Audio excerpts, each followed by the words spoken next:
नमस्कार, तिसरा डोळा न्यूज मध्ये आपलं स्वागत। मी सतीश चव्हाण। पाहूयाच्या काही ठळक घडामोडी। विजयंत मंडळाकडून 9व्या दिवशी गणरायाला उत्साही वातावरणात निरोप देण्यात आला। प्रारंभी मारुती चौकात स्वप्नील गोडबोले यांचा रंगसुराचा आणि डान्स धमाका हा बहारदार कार्यक्रम संपन्न झाला। युवा नेते पृथ्वीराज पवार, गौतम पवार यांच्यासह विजयंत मंडळाच्या पदाधिकाऱ्यांनी कार्यक्रमाचे नेटके नियोजन केले होते। अभिनेत्री आणि नृत्यांगना मीरा जोशी, प्रांजली पवार, पार्श्वगायिका मुग्धा कराडे, अभिनेता निवेदक प्रणव रावराणे, हास्य जत्रा फेम आमिर हडकर आदींनी आपल्या अदागिरीतून सांगलीकरांना मंत्रमुग्ध केले। मिरवणुकीच्या अग्रभागी छत्रपती शिवाजी महाराजांची 25 फुटी भव्य मूर्ती होती, तर शोभेच्या दारूची आतषबाजी, राजस्थानी ढोल, डीजे, आकर्षक लेझर शोचा सांगलीकर जनतेने आनंद लुटला। यावेळी आमदार सुधीर गाडगीळ, शेखर इनामदार, राजू बावडेकर आदी उपस्थित होते।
एक 53 वर्षापूर्वी मारुती चौकामध्ये आप्पा आणि त्यांच्या सहकार्यांनी सगळ्यांनी या मंडळाची स्थापना केली।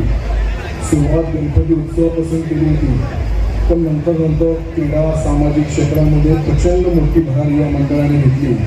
हे सगळं शक्य झालं त्यांच्या आशीर्वादामुळे झालेलं आहे आणि आज 53व्या यशस्वी वर्षामध्ये आपण पदार्पण करतो। देशाला आप्पांनी आणि त्यांच्या सहकार्यांनी या मंडळाची सुरुवात केली, तसेच तोच जेव्हा जशी मूर्ती त्याच मातीनं तयार झाली, तसंच त्याच विचारानं पुढेही मंडळ कार्य करत आहे आणि कार्य करत राहील हे मी तुम्हाला सर्वांना साक्षीने सांगतो। यूट्यूबवर सर्च करा तिसरा डोळा चॅनलला सबस्क्राईब करा।